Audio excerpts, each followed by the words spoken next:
नमस्कार। कश्मीर कॉलिंग की इस खास पेशकश में आप सभी का स्वागत है। आपके साथ मैं हूं चित्रा सिंह। वो जन्नत निशा, वो वादियां, वो सादगी, वो शामो सहर, वो हसीन चिनार, जन्नत निगार। उसके माजी में छुपे हैं कई सवाल।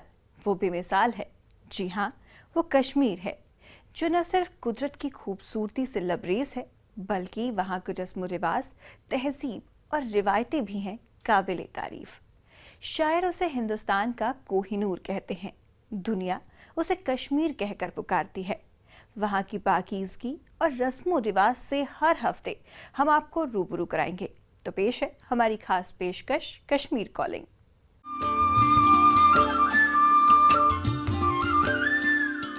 कुदरत के नायाब तोहफे से सजा है कश्मीर। यहाँ के कई खूबसूरत जगहों से एक है कुलगाम जिले में मौजूद अहरबल। 24 मीटर की ऊंचाई से गिरता झरना और चारों ओर फैली हरियाली हर किसी का दिल जीत लेती है। ये खूबसूरत जगह अब सैलानियों का पसंदीदा ठिकाना भी बनती जा रही है।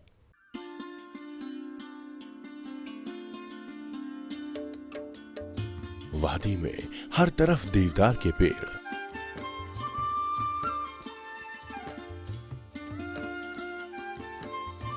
हरे भरी घास की मैदान,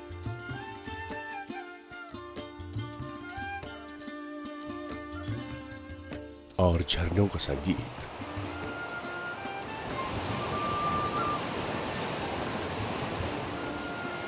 ये दिलकश नजारा कश्मीर का है। यहां कुदरत ने दिल खोल कर खूबसूरती बिखेरी है। यूं तो कश्मीर में कई खूबसूरत जगह हैं। उन बेहतरीन जगहों में से एक है कुलगाम जिले में मौजूद अहरबल। तो चलिए आपको अहरबल की सैर पर लेकर चलते हैं।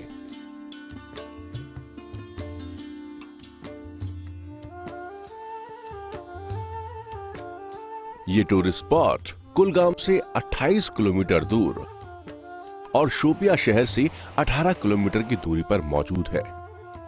अहरबल तक का सफर शुरू करते ही घुमावदार पहाड़ी सड़कों से गुजरने के बाद सफर के दौरान हरे भरे मैदान में भेड़ों के झुंड दिख जाएंगे। रास्ते में सैलानियों के ठहरने के लिए कई बेहतरीन रिजॉर्ट भी हैं। अहरबल पहुंचते ही खूबसूरत जेल शाह साहब पार्क है। यहां से कुछ ही दूर पर मौजूद है 24 फीट की ऊंचाई से गिरता झरना। इस झरने के पानी का स्रोत मशहूर कौसरनाग झील है। इस झरने की वजह से ही अहरबल मशहूर है और यहां हर साल हजारों की तादाद में देश विदेश से सैलानी आते हैं। बहुत अच्छा है घूमने के लिए, पूरा सीनरीज अच्छा है, जैसा स्नोफॉल है तो चश्मा है, बहुत बढ़िया यहाँ पर हमें लगा। कुछ अलग ही है जो हमें बाहर देखने को नहीं मिलती है करके, बहुत बढ़िया है। तो बाहर तो हम बहुत सारे जो शॉपिंग कॉम्प्लेक्स देख सकते, बड़ी बड़ी इमारतें देख सकते, लेकिन ऐसे नज़ारा तो नहीं आएगा। तो यहाँ ऐसे बहुत अच्छा नज़ारा है, तो यहाँ देखने के लिए बहुत सारे टूरिस्ट आ सकते हैं। यहाँ अच्छे उपलब्धियाँ, बहुत सारे पार्किंग प्लेस, एवरीथिंग यहाँ पे है। पीर पंजाल की पहाड़ी पर मौजूद इस झरने के पास ही खूबसूरत हरा भरा मैदान है। यहाँ सैलानियों के लिए शॉपिंग सेंटर, पार्क और रिजॉर्ट भी बनाए गए हैं। सैलानियों के लिए ये सुविधा अहरबल डेवलपमेंट अथॉरिटी की ओर से की गई है, जबकि टूरिज्म डिपार्टमेंट की ओर से यहाँ बुनियादी ढांचे का विकास किया गया है। ये नॉर्मली जो है ये डे पिकनिकर्स की बड़ी मशहूर डेस्टिनेशन रही है, लेकिन इसमें जो अहरबल डेवलपमेंट अथॉरिटी का रोल आता है, हम उसको जो है एक्सटेंशन, हमारा जो टूरिस्ट आता है वो डे पिकनिक में ना रहे, उसके लिए हम एक्सप्लोर पॉसिबिलिटी कर रहे हैं कि वो नाइट स्टे यहाँ पे करे। उसके हमारे पास इस वक्त कोई गवर्नमेंट सेक्टर में 30 रूम्स अवेलेबल हैं और प्राइवेट सेक्टर में भी हमारे पास कुछ 15 से 25 रूम्स तक अवेलेबल हैं, जो कि पेइंग गेस्ट अकोमोडेशन की शक्ल में टूरिस्ट्स को नाइट स्टे अकोमोडेशन की फैसिलिटी मिल सकती है। अहरबल की कुदरती खूबसूरती को देखते हुए साल 2006 में इसे टूरिस्ट स्पॉट के तौर पर विकसित किया गया। हालांकि सैलानियों के लिए अहरबल डेवलपमेंट अथॉरिटी और टूरिज्म डिपार्टमेंट और भी सुविधा मुहैया कराने की कोशिश करने में जुटा है, ताकि अहरबल को दुनिया के नक्शे पर लाया जा सके। वाकई कश्मीर का ये टूरिस्ट स्पॉट बेहद ही खूबसूरत है। जहूर रिजवी, ETV न्यूज, कुलगाम। कश्मीर घाटी की पहचान है यहाँ का रिवायती खान पान। इसमें सबसे खास है कहवा, जिसका जायका न सिर्फ लाजवाब होता है बल्कि यह सेहत के लिए भी काफी फायदेमंद है। कश्मीर में हर मुबारक मौके पर कहवा पीने और पिलाने की रिवायत है, तो वहीं यहाँ आने वाले सैलानी भी कहवा के बेहतरीन स्वाद का मजा लेना नहीं भूलते।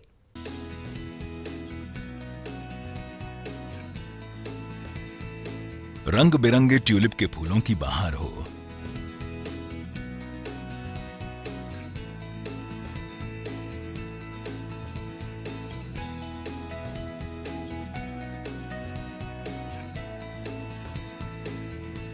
और यहाँ के खुशनुमा मौसम में कहवा पीने को मिल जाए तो भला कौन इसका स्वाद लेना नहीं चाहेगा।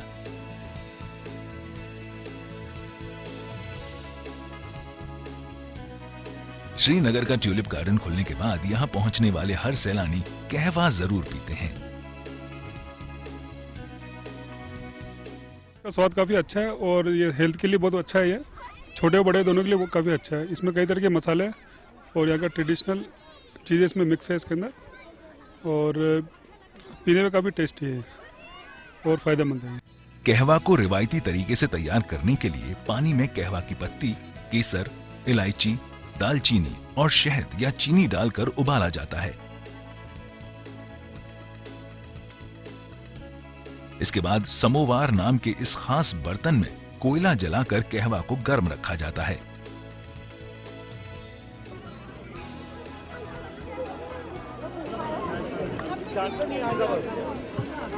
लेकिन कहवा को परोसे जाने से पहले इसमें बादाम कूट कर डाला जाता है।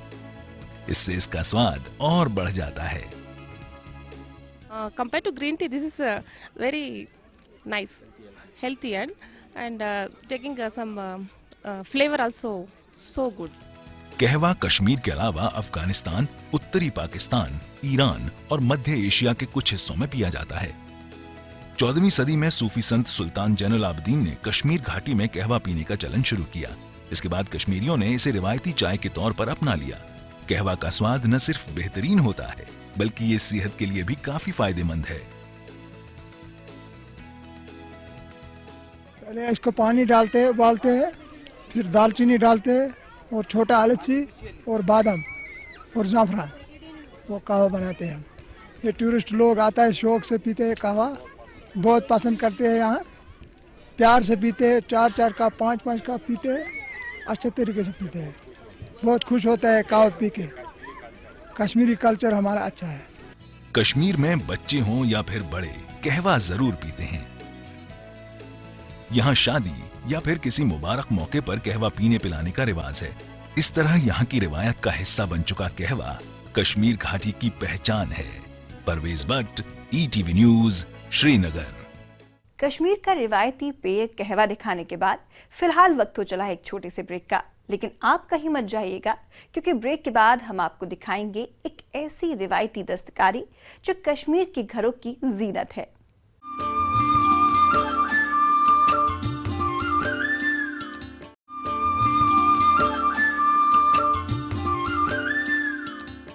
ब्रेक के बाद एक बार फिर आप सभी का स्वागत है। कश्मीर की दस्तकारी दुनिया भर में मशहूर है, जिसमें खत्मबंद दस्तकारी भी शामिल है। कभी दरगाहों, जियारतों और हाउस बोटों में ही इस्तेमाल होता था, लेकिन अब कश्मीर के घरों की जीनत बन गया है।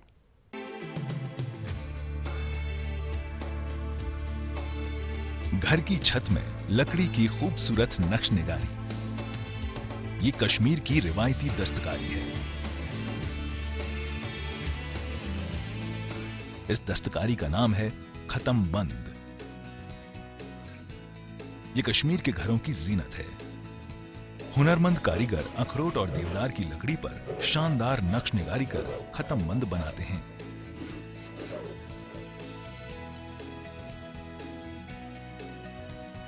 घरों की छत और दीवारों को खूबसूरत बनाने के लिए इस दस्तकारी का इस्तेमाल यहां सदियों से होता आ रहा है। लेकिन पहले खत्मबंद का इस्तेमाल दरगाहों, जियारतों और हाउस बोटों तक ही सीमित था। वक्त बीतने के साथ अब यहाँ के लोग अपने घरों को खत्मबंद से सजाने लगे हैं।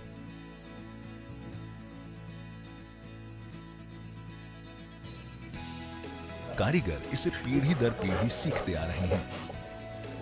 हमारे एक कन्नट होता है जो हमारे परदादा का दादा का कन्नट होते हैं, जो फार्मूला है, फार्मूला से हम किसी जगह जा सकते हैं। एक मैं दिखाऊं आपको, ये एक पीस है, ये हमारा कन्नट है। ये कन्नट हमको दिखाता है, ये मार्कस जो इसमें है ये दिखाता है ये कौन सा कन्नट है, ये कौन सा काम करेंगे। अगर हम दूसरे मुल्क में जाएंगे वहां भी हम काम कर सकते, थोड़ा सा इससे लेना साथ, बस हमारा वहां काम शुरू करेंगे। किसी भी दुनिया में हम बंद नहीं रहेंगे, मतलब बेकार नहीं रहेंगे। देवदार और अखरोट की लकड़ी को कारीगर ज्योमेट्रिकल शेप में 3 से 4 इंच के टुकड़ों में काटकर नक्काशी करते हैं। इसके बाद इन टुकड़ों को जोड़कर थीम के मुताबिक डिजाइन तैयार करते हैं। इस काम में कारीगरों को महीनों लग जाते हैं।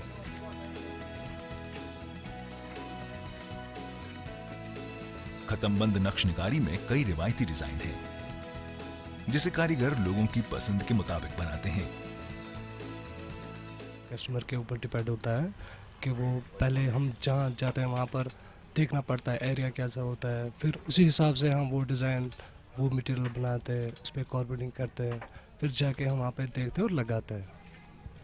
और ये हमको ऑर्डर के हिसाब से करना पड़ता है। दीवारों पे भी कर सकते हैं हम, जहाँ पे खिड़कियों भी वो पंचकारी वो भी हम कर सकते हैं। 14वीं सदी में खत्मबंद दस्तकारी कश्मीर घाटी में मशहूर संत शाह हमदान के समय आया, जब वो अपने कुछ शागिर्द के साथ कश्मीर पहुंचे। उनमें ईरान के कई कारीगर भी थे। उन कारीगरों ने दस्तकारी के इस हुनर को मकामी कश्मीर तक पहुंचाया।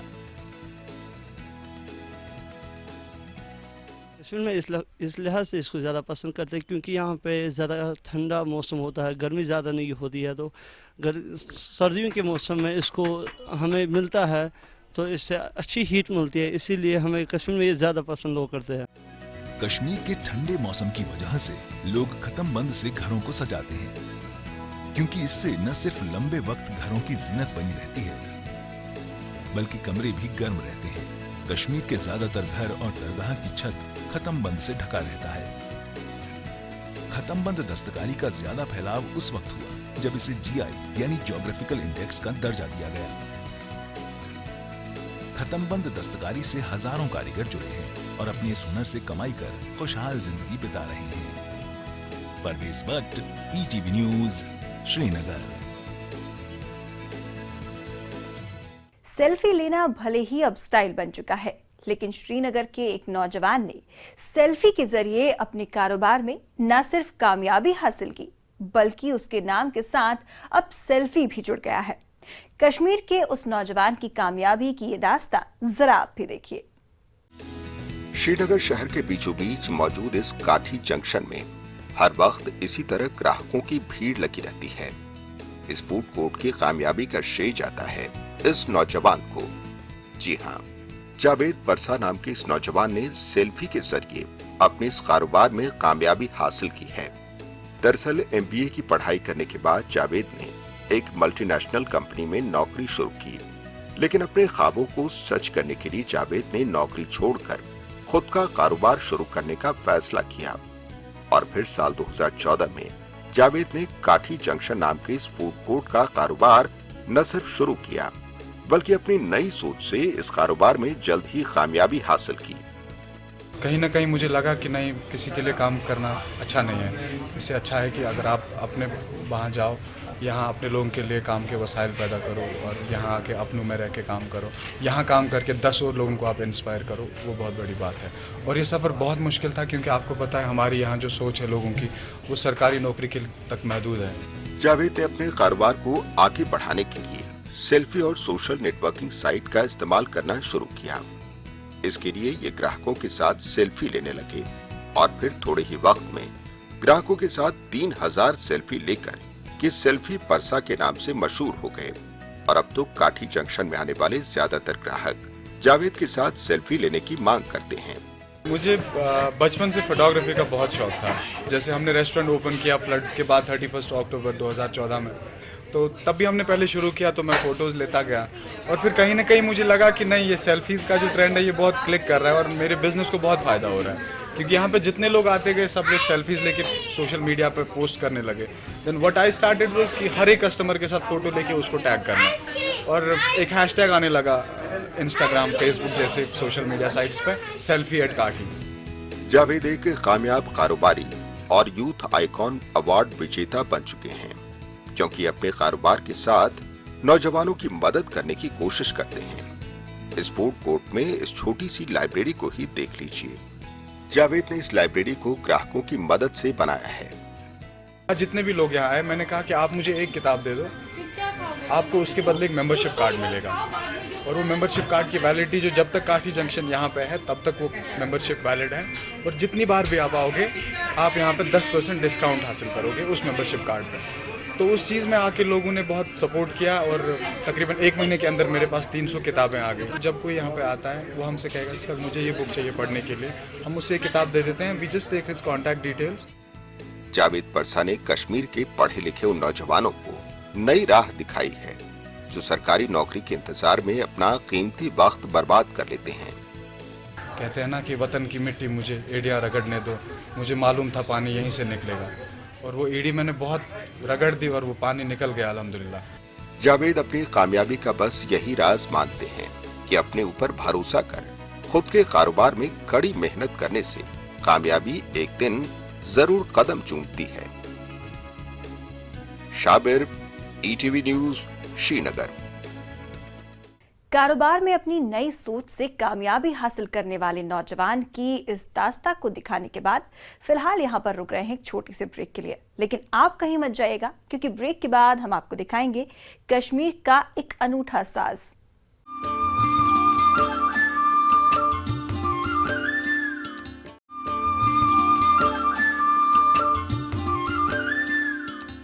ब्रेक के बाद एक बार फिर आप सभी का स्वागत है। कश्मीर दुनिया भर में अपनी तहजीब और मौसीकी के लिए मशहूर है। यहाँ के कई रिवायती साज में तुम्बक नारी और गढ़ा यानी नॉट की अपनी खास अहमियत है। जी हाँ, कश्मीर में कोई भी मुबारक मौका मौसीकी के बिना पूरा नहीं होता, जिसमें तुम्बक नारी और गढ़ा साज जरूर बजाया जाता है। कश्मीर का रिवायती साज रबाब, सारंगी, तुम्बकनारी और नॉट यानी गढ़ा की जुगलबंदी। इसमें तुम्बकनारी और गढ़ा की अपनी खास अहमियत है। मटके की तरह दिखने वाला ये साज गढ़ा यानी नॉट है, और ड्रम की तरह दिखने वाला ये साज तुम्बकनारी है। कश्मीर में कोई भी त्योहार हो या फिर शादी का मुबारक मौका, तुम्बकनारी और गढ़ा को जरूर बजाया जाता है। ये तुम्बकनारी ये ईरान से आया है सर, ये तो ज़रूरी है, ये तो चलता है, शादी में भी चलता है, और सूफियान जो होता है रात में पीर बाबा की गाते हैं उसमें भी चलता है। तुम्बकनारी और गढ़ा बजाकर फनकार महफिल में समा बांध देते हैं। कश्मीरी मौसीकी के कई अंदाज हैं, जिसमें रिवायती छाकरी हो या फिर सूफियाना मौसीकी। तुम्बकनारी और गढ़ा के बिना कश्मीरी मौसीकी पूरी नहीं होती। कश्मीर में तुम्बकनारी और गढ़ा महफिल की शान है। दरअसल तुम्बकनारी 14वीं सदी में ईरान से कश्मीर पहुंचा, जबकि गढ़ा नॉट के बारे में माना जाता है कि ये सबसे पुराना ढोल का रूप है। इन दोनों ही साज को मिट्टी से बनाया जाता है। फनकार इसे पूरी शिद्दत से बजाते हैं ताकि इस साज का वजूद बना रहे। ये जो गड्ढा है और तुम्बकनारी ये कश्मीर का कल्चर है। ये कश्मीर में ये ज़्यादा बजाते हैं और यहाँ का कल्चर है। ये सूफी बजाते हैं, पुराने लोग भी बजाते हैं, आज भी बजाते हैं। और मैं एक्चुअली ये तुम्बकनारी जिंदा रखना चाहता हूँ। तुम्बकनारी का वजन काफी कम होता है और इसे आसानी से कहीं भी ले जाया जा सकता है। कश्मीर वादी में तुम्बकनारी और गढ़े पर पड़ते थाप की गूंज से हर कोई झूमने पर मजबूर हो जाता है। वाकई कश्मीर के ये दोनों ही साज नायाब हैं। Parvez Bhatt, ETV news, Srinagar. Kashmir calling की इस खास पेशकश में आज के लिए बस इतना ही। मुझे दीजिए इजाजत, लेकिन देश और दुनिया की तमाम खबरों के लिए आप देखते रहिए ETV न्यूज। नमस्कार।